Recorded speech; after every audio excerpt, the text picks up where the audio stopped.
Bienvenue. Aujourd'hui, on plonge dans les années 60 avec Salut les copains, ce magazine, mais aussi l'émission avant ça. Enfin, tout un phénomène qui a vraiment marqué une génération en France. Oui, tout à fait. Salut les copains.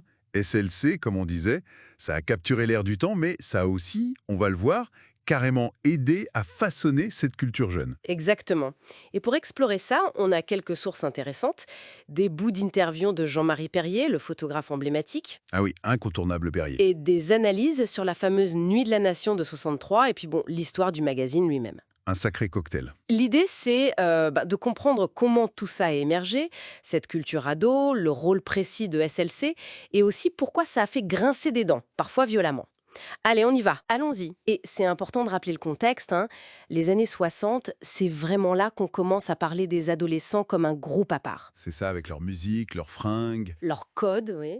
Et un nouveau marché aussi, faut pas l'oublier. SLC arrive pile à ce moment-là, c'est ça qui est clé. D'ailleurs, ça commence fort. D'abord une émission sur Europe 1, fin 59, lancée par Daniel Filipacci et Franck Teno. Ça cartonne. Un succès immédiat à la radio. Et quand ça passe en magazine, en 62, c'est un raz-de-marée. Le premier numéro, 100 000 ventes directes, rupture de stock.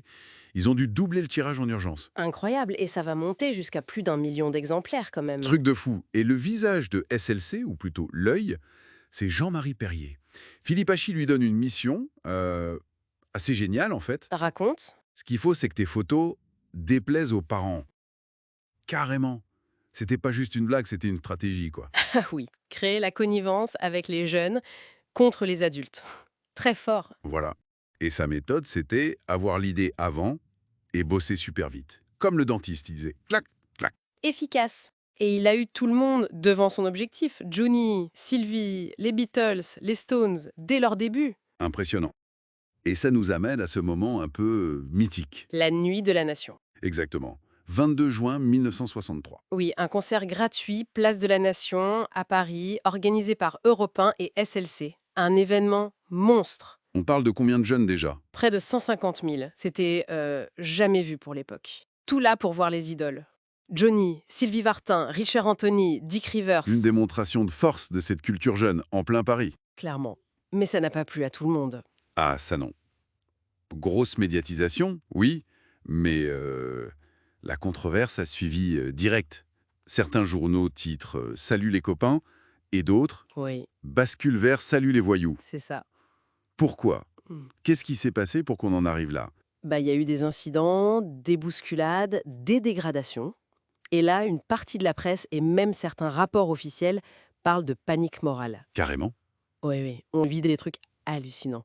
Violente barbare, sauvagerie, des commentaires parfois très limites, voire racistes, tu vois. Ah oui.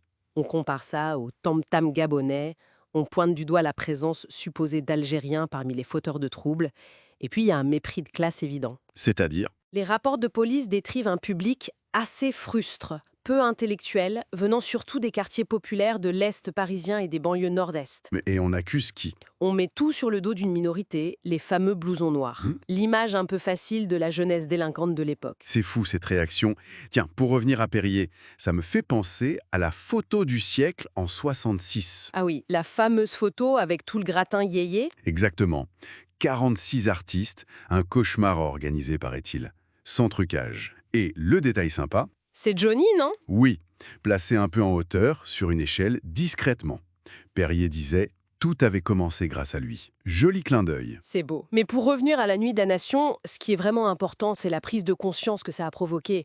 Une prise de conscience de quoi? Que la jeunesse, ça existait comme une force sociale autonome. Une masse capable de se rassembler pour autre chose que la politique ou le sport, pour la musique, pour une culture commune. Et ça révèle aussi l'importance de la consommation, hein. Oui.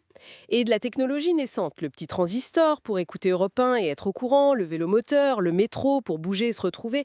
SLC, c'était pas juste un miroir, c'était aussi un moteur de tout ça. Donc, en résumé, SLC, radio, puis magazine, et cet événement incroyable de la Nuit de la Nation, tout ça a vraiment cristallisé l'émergence de cette culture jeune. C'est ça. Ils l'ont accompagné, mais ils l'ont aussi structuré, lui ont donné une image, une voix. Créant un phénomène de société énorme, mais qui a aussi révélé les tensions, les peurs d'une partie de la France face à cette nouveauté. Exactement. Les points clés, c'est ça. SLC comme fabrique d'imaginaire pour cette génération, et la Nuit de la Nation comme le moment où cette nouvelle force sociale s'est montrée. Et a fait un peu peur, quoi. Voilà, une force culturelle, consumériste aussi, avant d'être perçue comme politique, même si mai 68 n'était pas si loin. Et peut-être pour finir, une petite question qui reste en suspens. Au-delà de cette panique initiale, comment l'image de cette génération, Salut les copains, a-t-elle évolué? Oui, cette image un peu dorée et nostalgique qu'on en a parfois aujourd'hui. Comment elle s'est construite dans notre mémoire collective? Et qu'est-ce que ça dit finalement de notre regard sur la jeunesse et le changement, hein? Bonne question à méditer.